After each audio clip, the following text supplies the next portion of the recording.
Ողջույն հարգելի հետևորդներ, ես Ստեփանավան քաղաքի բնակիչ Գեղինյանն եմ, այս տեսանյութում ցանկանում եմ խոսել Ստեփանավան քաղաքի բնակչուհի Սուսաննա Բարոյանի քրեական գործի մասին,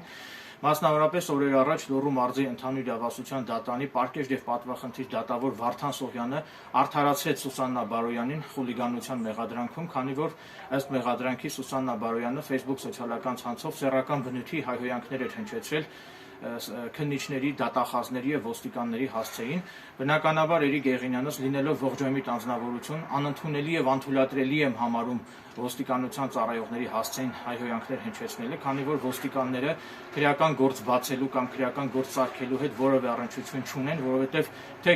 գործ բացողը և թե գործ փակողը դրանք քննիչներն ու դատախազներն են և ոստիկանները որևէ առնչություն չունեն այդ ամենի հետ, անձամբ Գեղինյանս իմ յութուբյան ալիքով, եթերներով որևէ պաշտոնյայի հասցեին որևէ հայհոյանք չեմ հնչեցնում, այլ ընդամենը փաստարկված կերպով անխնա քննադատում և մերկացնում եմ պաշտոնատար անձանց, նաև Սուսաննա Բարոյանը օրենքով իրավունք ունի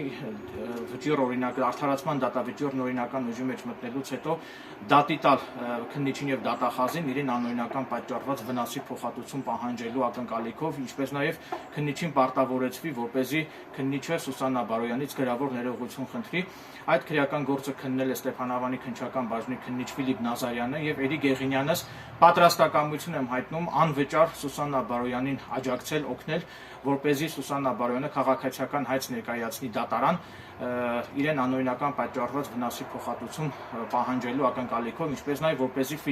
քննիչ Ֆիլիպ Նազարյանին պարտավորեցվի Սուսաննա Բարոյանից խնդրվի գրավոր ներողություն։ Քանի որ մեր երկրում պաշտոնյաները պաշտոնանկ են արվում SMS-ի միջոցով, այդ իսկ պատճառով հիմա Գեղինյանս պահանջում եմ քննիչ Ֆիլիպ Նազարյանի հրաժարականը և պահանջում եմ քննիչ Ֆիլիպ Նազարյանին ենթարկել կարգապահական պատասխանատվության և հիմա ես SMS կգրեմ քննիչ Ֆիլիպ Նազարյանին նրա հրաժարականը պահանջելու համար։ Այն անձինք, ովքեր որ հանիրավի քրեական հետապնդումների են ենթարկվել Լոռու մարզի դատախազների և Լոռու մարզի քննիչների կողմից, այդ անձինք կարող են դիմել ինձ, Գեղինյանս պատրաստ եմ անվճար ձեզ աջակցել, այն անձինք, ովքեր հանիրավի մեղադրվում են տարբեր հանցագործությունների կատարման մեջ, ես պատրաստ եմ այդ անձանց աջակցել, անվճար աջակցել քննիչների և դատախազների դեմ բողոքներ գրելու համար։ Այսքանը, շնորհակալություն ուշադրության համար։